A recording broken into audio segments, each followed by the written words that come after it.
At muli po tayo magla-live para po sa ating Our Daily Words of Encouragement ngayong June 18 po ng Thursday. And wala pong signal po ngayon ng internet dahil kumbaga mahina dahil umuulan po dito sa Ilocanja. At pero ganun pa man ay tayo pa rin po ay magla-live mga kapatid. And sa mga taga-Kandong po ay supposed to be nandyan po kami ngayon. Nakagayak na po kami kanina dahil pero ka-trouble po yung sasakyan, yung kanyang gulong ay hindi kumbaga may sira kaya pinaayos po namin. Tapos lang po kanina and bukas pa ang biyahe namin papunta dyan. Kaya itong Our Daily Words of Encouragement po natin ay ito po muna ang magsisilbing message po natin para sa ating pong prayer meeting supposed to be kanina po. Alright? Anyway, kahapon po nagsend naman po ako ng video na prayer meeting dito sa Barani, Batak, Ilocos Norte. At marami po tayong napapakinggan salita ng Diyos. At hindi po nagkukulang ang Diyos po sa atin na magpakain ng salita ng Diyos. Araw-araw po yan, our Bible knowledge of the day, our daily words of encouragement, tsaka mga services. At kaya dapat lang po tayong mag-engage at makinig sapagkat pagkain po natin yan spiritually. Kung hindi ka nabubusog spiritually, kung malnourished tayo spiritually, hindi na po pagkukulang po natin na yan. Okay? At kaya nga po pinakamaganda ay mag-tune in po tayo lagi dahil para sa atin po yan. Alright? So, pinapakain po tayo ng ating Panginoon through the Word of God. At so kaya tayo po ay patuloy na mag-aaral ng salita ng Diyos. Ano po? At tayo po muna ay manalangin. Kilang Diyos, salamat sa pagkakataong ito. Pagpalain niyo po ang inyong salita na aming babasahin, pag-aaralan na may matutunan po kami. Salamat po sa ulan na nagpalamig ng aming kapaligiran at nagdilig ng mga tanim, Panginoon, sa mga paligid. At ito po ay kagustuhan din po ng aming mga farmers upang sa ganon ay meron po silang libreng tubig sa kanilang mga taniman. Salamat po, i-bless po lahat na nakikinig ngayon. Ito po ang aking dalangin sa pangalan po ni Jesus. Amen.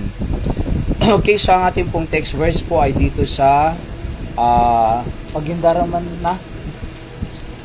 So meron na pong kuryente ngayon lang po. At okay, so basahin po natin sa Jeremiah chapter 33 verse number 3. The Bible says, Call unto me, and I will answer thee, and show thee great and mighty things which thou knowest not. Yan po ang yan po ang ating text ngayong gabi. At again, itong message po natin ngayon ay magsisilbi pong mensahe po natin kanina, supposed to be dyan sa kandun sa ating prayer meeting. Alright? So, call unto me, and I will answer thee. Yan po ang pamagat natin mga kapatid. Call unto me, and I will answer thee. Okay, so historical background lang po ng context sa ating binasa. So, the verse was spoken to the prophet Jeremiah around 588 to 587 BC. A time when Jerusalem was under siege by the Babylonians. At yung under siege po dyan ay inaatake po sila ng Babylonian. They are surrounded by their armed forces. At they are under pressure. They are anxious mga kapatid. At sila po ay talagang anytime ay may threat sa kanilang buhay because of the Babylonian captivity na tinatawag po sa Bible, no? Because of his unpopular, divinely mandated warnings of impending doom. So dahil meron pong masamang banta sa mga Israelita during this time, Jeremiah was placed in custody by King Zedekiah. Okay? So nilagay po siya ng hari upang maging propeta, magsilbing mouthpiece ng Diyos sa kabila po ng under siege nga po at pressure, threats because of the Babylonian captivity. Alright, the Babylonian rule during this time. ay meron pong propeta na nagsasabi na ganun pa man ang kalagayan nila, merong Diyos na sasagot sa ating pong mga panalangin. So call unto me and I will answer thee. Napakaganda po ito. Tatlong bagay po dito na gusto ko pong ibahagi sa inyo ngayong gabi. Una po ay the privilege of prayer. Pangalawa po, the promise of prayer. At pangatlo po, the provision to our prayer. Okay? So tatlong letter P para alliterated po. Una, the privilege. Sapagkat sabi ng Bible dito, call unto me. Alright? So call unto me. At sinong nagpapatawag para tayo po ay manalangin, mag-call? Walang iba kundi ang Diyos. Di ba? So call unto me. And that's a privilege that we are invited by the King of Kings and Lord of Lords to come to the throne of grace in times of being under siege or under attack, under pressure, under threats, under captivity, just like these Israelites during the time of the Babylonian captivity. Merong Diyos na buhay sa langit na pwedeng tumawag ang kanyang mga tao, mga anak niya, sa Diyos na buhay, mga kapatid, sapagkat ang Diyos pwedeng mag-protect sa kanila, ang Diyos pwedeng mag-cover sa kanila, ang Diyos pwedeng magbigay ng direction sa kanila, ang Diyos pwede po silang i-preserve sa panahon ng threats or pressure or being under siege nga po during this time, mga kapatid. Kaya nga, it is a privilege to be invited by God to come to the throne of grace.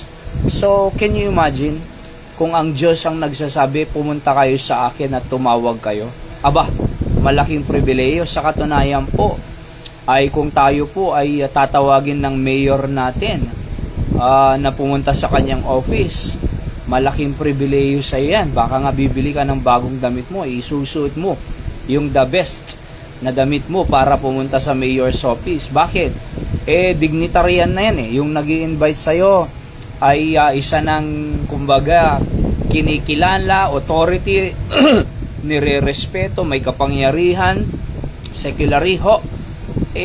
Pag in-invite ka niya, samuang ka, di ba? Baka nga ikwento-kwento mo pa yan Pagkatapos ng meeting niyo, for example, ng mayor, kasama ko si mayor kanina, may sinabi siyang ganito. At you are so proud, di ba? Sapagkat alam mong pinatawag ka niya lalo na kung gobernur or congressman na nagpatawag sa'yo. Lalo na kung presidente ng bansa, di ba? Patatawag ka, sino ba tayo para ipatawag? Pero naunawaan po ba natin sa panahon ni Jeremiah na sabi ng Panginoon, call unto me. Di ba? Call unto me. Hindi ba? Mas malaki ang pwedeng itulong ng Diyos kaysa sino mang politician? Hindi ba mas malaki ang kayang itulong ng Diyos kaysa sa mayor? Hindi ba mas malaking pwedeng itulong ng Diyos kaysa sa governor? Hindi ba mas malaking pwedeng itulong ng Diyos kaysa congressman? Hindi ba mas malaking pwedeng itulong ng Diyos kaysa sino man na presidente ng anumang bansa? Sapagkat ang presidente ay gawa ng Diyos, di ba? Ang mayor gawa ng Diyos. Tao po yan they are created being. God is the creator. Man is the clay. God is the potter. Siya yung potter Clay tayo. At sabi ng Bible, call unto me, napakalaking pribilehiyo po yan na mas makapangyarihan ng Diyos. Sa katunayan po, maaring pag pumunta ka sa mayor, pwedeng hindi ka niya tulungan immediately, di ba? O kaya naman, pag magpapatulong ka sa mayor, baka maraming pang proseso yan, marami pang papers yan, marami pang pirmahan yan ng iba-ibang agency. Pero sa Diyos, pag pumunta ka sa Kanya, wala nang pirmahan, wala nang mga ahensya ang dadaanan, walang babalik ka na lang bukas. Hindi. God will immediately help and meet ano man ang gusto mo at inihingi mo sa Diyos. Sabi nga ng Book of Proverbs, if someone come to you, don't tell him, come tomorrow and I will give what you want.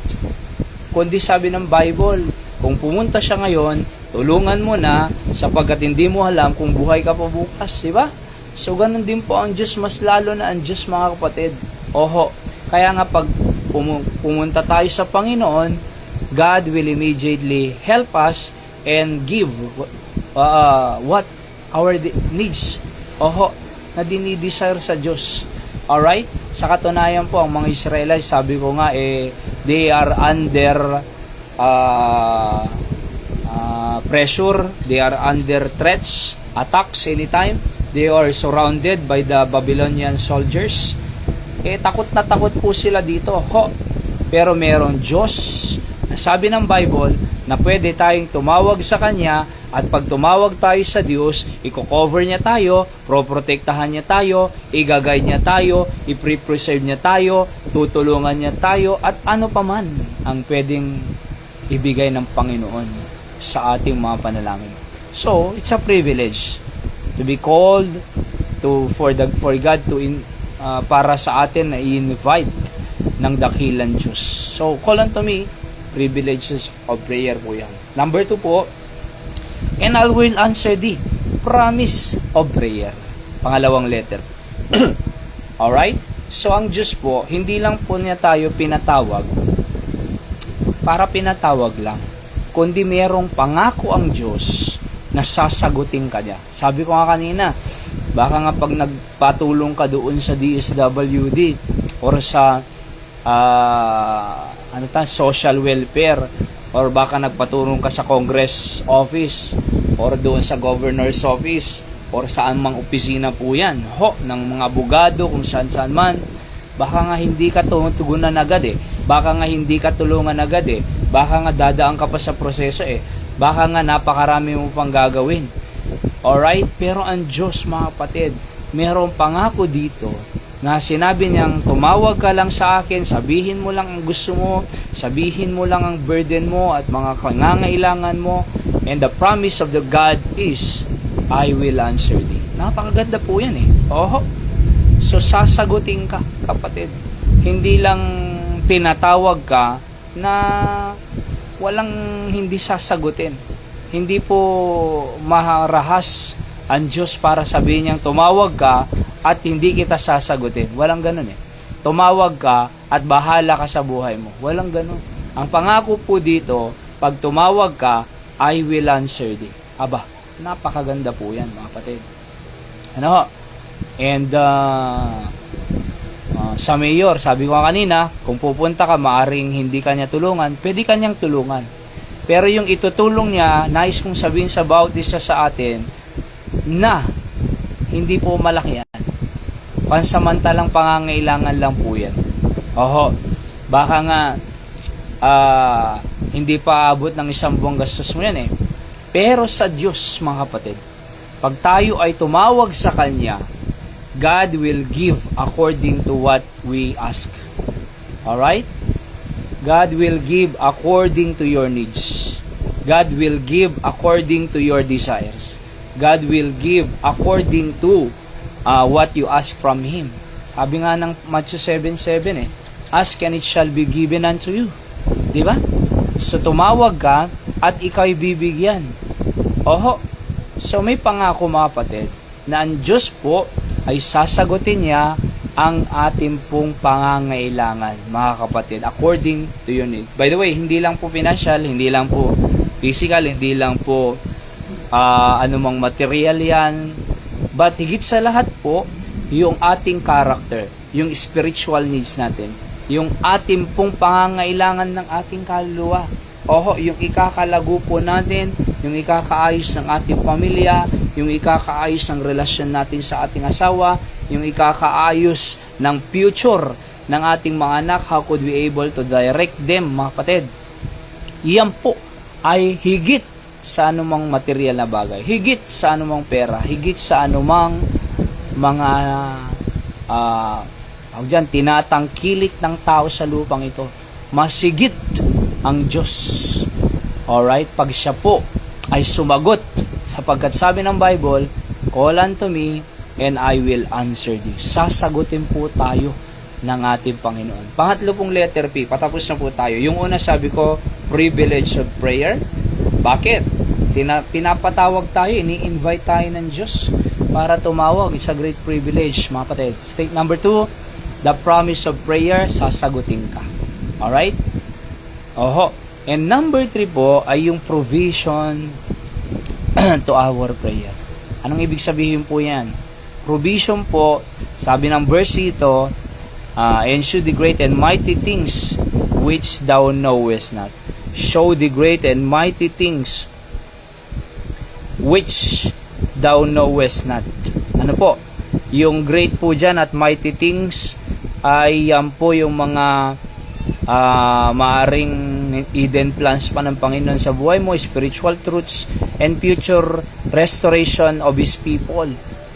Alright? Or wisdom, mga kapatid. So, kaya nga po, napakahalaga na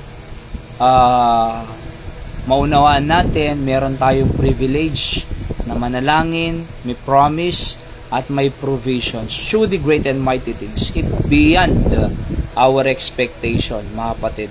So, beyond po sa atin pong ine-expect. So, why? Because God can do more exceeding abundant above all that we ask or think. Sabi ng Ephesians 3:20. So, with men it is possible, but with God all things are possible. Oho. So, sa tao, mahirap. Sa Diyos, madali. Sa tao, imposible. Sa Diyos, lahat posible. May kasabihan nga tayo when you place the impossible to the hand of God, all things becomes possible. Ulitin ko po yun. When you place the impossible in the hand of God, all things becomes possible. Alright? Sa isip natin, sa ating sarili, imposible yan Pero pag inilagay mo sa kamay ng Diyos, lahat yang imposibleng yan, nagiging posible. Why? Because God is able Alright? Sabi dito, show the great mighty things which thou knowest not. Hindi mo pa alam, beyond your expectation. Magugulat ka na lang, wow, kaya pala ng Diyos ito. Wow, magaling ka na sa sakit mo. Meron kang magandang opportunity trabaho. Naayos yung relasyon mo sa asawa mo. Yung dating dry, naging sweet. Yung dating broken, naging na-restore. Alright? So, pwede pala Oho. So, tumawag lang po tayo.